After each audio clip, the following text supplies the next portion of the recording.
Salam guru penggerak, tergerak, bergerak, menggerakkan. Assalamualaikum warahmatullahi wabarakatuh. Perkenalkan, saya Ani Muji dari SDN Serang 03. Saya CGP Angkatan ke-6.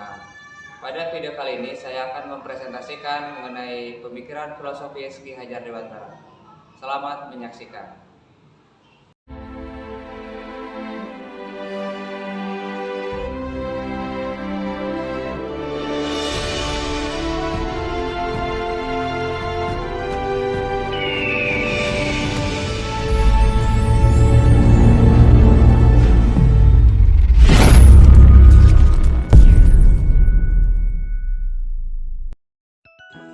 Assalamualaikum warahmatullahi wabarakatuh. Pada kesempatan kali ini saya Ani Muhi, CGP Angkatan 6 akan memaparkan demonstrasi kontekstual modul 11A6, yaitu mengenai pemikiran filosofis Ki Hajar Dewantara.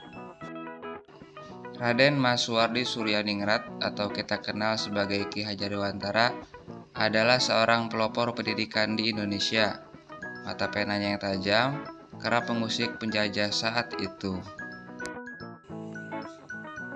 Beliau merupakan aktivis pergerakan kemerdekaan Indonesia, kolumnis, politisi, dan pelopor pendidikan bagi kaum pribumi Indonesia dari zaman penjajahan Belanda. Ia adalah pendiri perguruan Taman Siswa, suatu lembaga pendidikan yang memberikan kesempatan bagi para pribumi jelata untuk bisa memperoleh hak pendidikan seperti halnya para priai maupun orang Belanda. Sebagai bapak pendidikan, beliau menorehkan pendidikan yang berpihak pada anak. Beberapa pemikirannya diantaranya bahwasanya anak bukan tabula rasa, kodrat alam dan kodrat zaman, mendidik bagaikan bertani, pendidikan budi pekerti, dan pendidikan yang menghamba pada anak. Anak bukanlah tabula rasa. Menurut beliau, anak bukan kertas kosong yang bisa digambar sesuai keinginan orang dewasa. Anak lahir dengan kekuatan kodrat yang masih samar-samar. Peran guru adalah sebagai pamong. Guru harus mampu menuntun agar dapat menebalkan garis-garis samar tersebut. Yang kedua adalah kodrat alam dan kodrat zaman. Pada kodrat alam, pendidikan hendaknya memperhatikan nilai-nilai sosiokultural di mana siswa tinggal. Hal ini patut dipahami karena kita sebagai guru wajib mengenalkan budaya daerah setempat. Seperti halnya di Banten, ada panjang mulut, ada pencaksilat, dan suasana religius dan toleransi yang ada di Banten harus dikenalkan kepada anak-anak. Sedangkan pada kodrat yang kedua, kodrat zaman, pendidikan hendaknya memperhatikan keterampilan yang dibutuhkan siswa untuk menghadapi tuntutan zaman.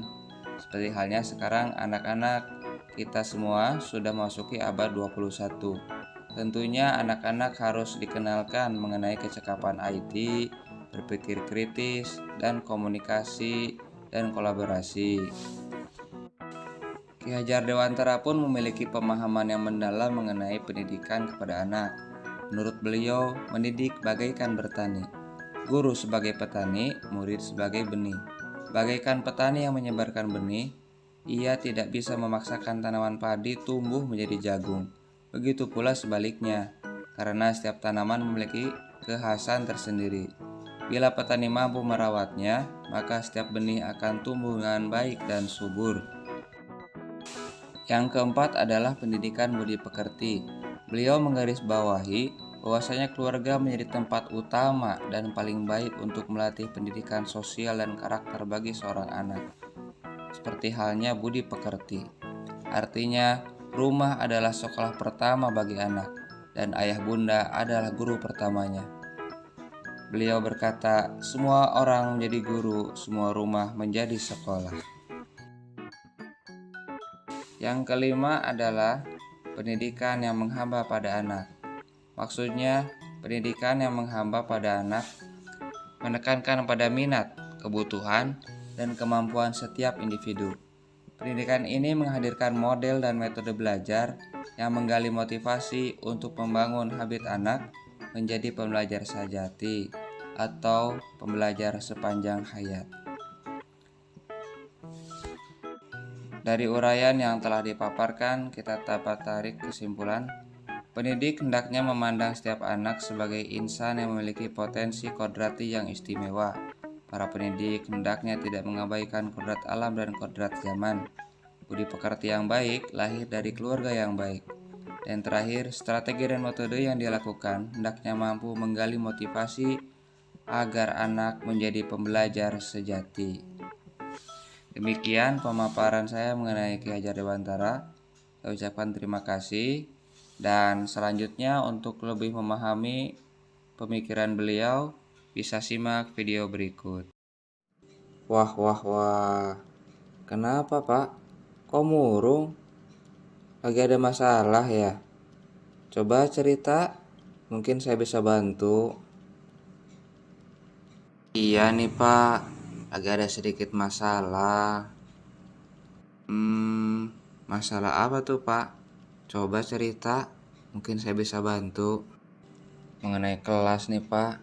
Saya lagi bingung. Anak-anak di kelas banyak yang tidak paham dengan pelajaran saya. Ulangan banyak yang remet. Tiap hari ada aja kasus. Bertengkar, kehilangan, inilah itulah. Rasanya saya mau menyerah ini. Waduh, jangan gitu dong, Pak. Masa gurunya kalah sama anak-anak? Hehehe. Bercanda, Pak. Hehehe. Iya nih, Pak. Gimana ya? Bapak ada masukan nggak buat saya? Iya nih, sedikit berbagi aja deh. Kebetulan, kemarin saya habis belajar tentang pemikiran-pemikiran Ki Hajar Dewantara.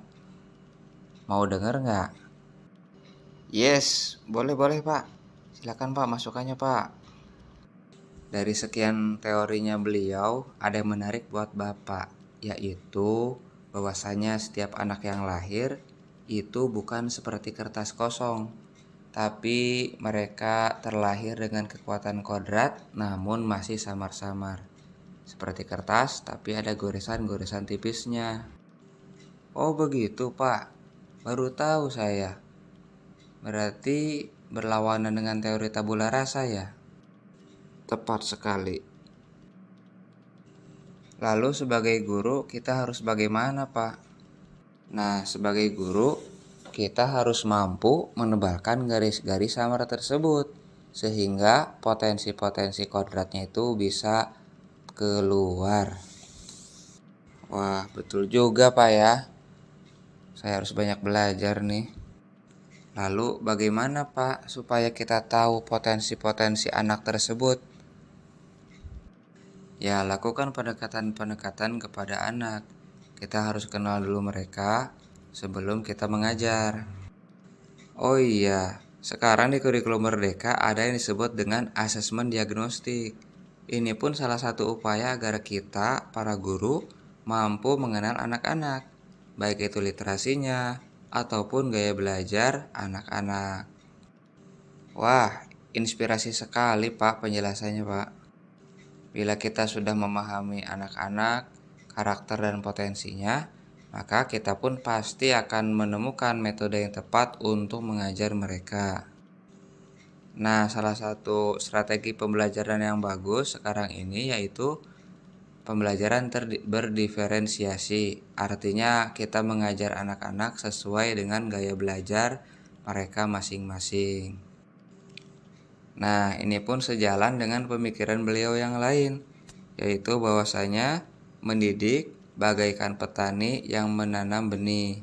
Kita tahu bahwasanya tidak ada benih padi yang akan tumbuh menjadi pohon jagung. Begitu pula sebaliknya. Setiap pohon, setiap benih memiliki keistimewaan. Hihihi.